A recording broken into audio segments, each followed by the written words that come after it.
안녕하세요. 도시농부 필레오입니다. 오늘은 가물 때 고추에게 큰 피해를 주는 두 가지 병해충 방지에 관하여 말씀드리겠습니다. 올해는 유난히 봄 가뭄이 심해서 밭작물이 타들어가고 있습니다. 따라서 농작물을 가꾸는 농부들의 마음도 함께 타들어가고 있습니다. 이렇게 가뭄이 심할 때 고추에게 큰 피해를 주는 두 가지 병해충이 있습니다. 두 가지 병해충은 총채벌레와 진딧물입니다. 이 두 가지 해충은 크기가 작아서 눈에 잘 보이지가 않습니다. 유심히 관찰하지 않으면 발견하기도 어렵습니다. 그래서 어느 정도 진전된 이후에 발견하기 때문에 초기에 발견하여 방제하는 것이 가장 중요합니다. 그래서 오늘은 육안으로 잘 보이지 않는 해충의 실체를 보여드리고 방제 방법을 여러분께 말씀을 드리겠습니다. 오늘이 6월 8일입니다. 대체적으로 고추 정식한 지 40일 전후가 되는 시점입니다. 이때쯤이면 정상적인 고추는 뿌리 활착을 하고 방아다리가 두세 개 정도 뻗어 올라가면서 왕성하게 자라는 시점입니다. 그런데 올해는 가뭄과 이런 병충해로 인해서 고추가 잘 자라지 못하는 농가가 많이 있습니다. 앞서 말씀드린 대로 이렇게 가물 때는 진딧물이 고추뿐만 아니라 여러 작물에게 피해를 많이 입히고 있습니다. 저 같은 경우 다른 밭에 호박을 심었습니다. 물을 주러 가보니까 진딧물이 아주 까맣게 엉겨 있었습니다. 그래서 즉시 진딧물 약을 쳤습니다. 그리고 난 이후에 며칠 후에 가보니까 진딧물이 완전히 다 방제가 되지 않았습니다. 이런 병해충은 초기에 확실하게 방제하지 않으면 고추 농사를 망칠 수도 있습니다. 오늘 저희 농장에 귀한 손님이 한 분 오셨습니다. 오랫동안 농작물과 과수 농사를 연구하시는 분입니다. 제게 농작물 잘 가꾸는 방법을 지도해 주시기 위해서 오신 것입니다. 여러 농작물을 살펴보시던 중에 옆집 고추를 자세히 살펴보시더니 총채벌레와 진딧물이 있다는 것입니다. 그런데 제 눈에는 전혀 보이지가 않았습니다. 그러자 그분은 핸드폰으로 확대를 해서 보여주시는데 까만 진딧물과 총채벌레가 득실거리는 것이 보이는 것입니다. 빨리 방제하지 않으면 밭 전체에 퍼져서 고추 농사를 망칠 수 있다는 것입니다. 예. 이게 총체예요. 그렇군요. 예. 그래서 이런 녀석들이 많으면 많을수록 이제 바이러스나 이런 걸 물고 오니까 네. 항상 우리가 이제 사전에 미리 약을 치는 거예요. 어떤 칼라병도 오고 모자이크 바이러스도 물고 오고 그래요. 지금 요 총체벌레고요. 지금 움직이는 게 보이시죠? 네. 자, 요렇게. 그렇게 확대를 하니까 잘 보이죠? 잘 보이네요. 저기 지금 막 돌아가면. 아, 상당히 돌아다니는 게 많죠. 여기도 숨어 있고, 예. 여기 지금 막 나오네요. 네네네.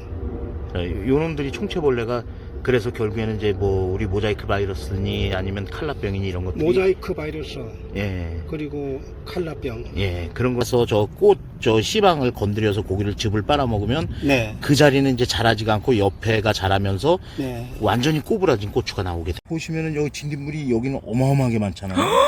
진짜 많다. 그 이런 애들은 개미가 열심히 가서 보호를 해주고 감로를 빨아먹어요. 그래서 이제 진딧물하고 개미하고는 공생관계죠. 그리고 이제 제가 이 무당벌레가 진딧물 잡아먹으러 오면 개미가 쫓는 역할을 해요. 그렇구나. 진딧물은 모든 농작물과 과수농가에게 큰 피해를 입히는 무서운 해충입니다. 심하면은 농작물을 고사시키는 것도 제가 확인을 했습니다. 그리고 총채벌레는 자체적으로도 고추에게 피해를 입히기도 하지만 바이러스나 칼라병과 같은 병을 매개하는 역할까지 합니다. 그래서 초기에 방제를 해야 합니다. 이렇게 작은 해충은 전문가가 아니면 초기에 발견하기가 쉽지가 않습니다. 그러나 초보 농부도 쉽게 발견할 수 있는 방법을 알려드리겠습니다. 고추에서 서식하는 진딧물은 아주 작아서 육안으로 잘 보이지 않습니다. 그런데 고추나무에 개미가 다닌다면 분명 그곳에 진딧물이 있습니다. 또 진딧물은 주로 잎 뒷면에 붙어 있기 때문에 잎 뒤쪽을 핸드폰으로 확대를 해서 잘 살펴봐야 합니다. 그리고 총체벌레 같은 경우 고추 꽃에 서식을 하면서 피해를 입히기 때문에 꽃이 피었다면은 고추밭에 갈 때마다 핸드폰으로 크게 확대해서 보면은 총체벌레가 있는지 없는지 쉽게 확인할 수가 있습니다. 이제 방제 방법을 말씀드리겠습니다. 두 가지 해충은 농약으로 방제를 해야 합니다. 다른 방법으로는 완전 방제가 어렵습니다.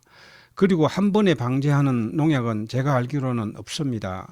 두 가지 농약을 각각 구매하셔서 각각의 비율대로 혼합해서 살포를 해야 합니다. 농약은 꼭 농약방을 방문해야 구매할 수가 있습니다. 총체벌레와 진딧물약은 여러 회사에서 생산하는 좋은 농약들이 많이 있습니다. 그리고 요즘 나오는 농약은 저독성 농약이기 때문에 살포하고 며칠 지나면은 잔류 농약이 많이 남아 있지가 않습니다. 그래서 너무 두려워할 필요는 없습니다. 농약을 구매하러 갈 때는 작물의 상황을 사진을 찍어서 농약방 사장님께 보여주고 상담하여 가장 적합한 제품을 구매하는 것이 좋습니다. 농약은 인터넷으로는 구매가 어렵습니다. 그리고 한번 살포했다고 방제가 끝나는 것이 아닙니다. 총체벌레는 날개가 있어서 이동이 자유롭기 때문에 고추 나무에 붙어 있을 때도 있고 또 땅에 있을 때도 있습니다.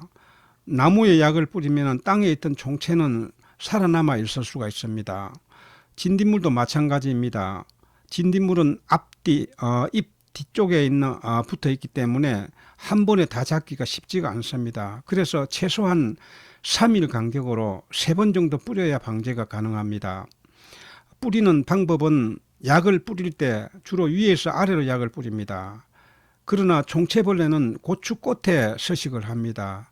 고추꽃은 땅을 향하고 있기 때문에 약을 뿌릴 때 위에서보다 아래에서 위로 향하게 약을 집중적으로 뿌려야 합니다.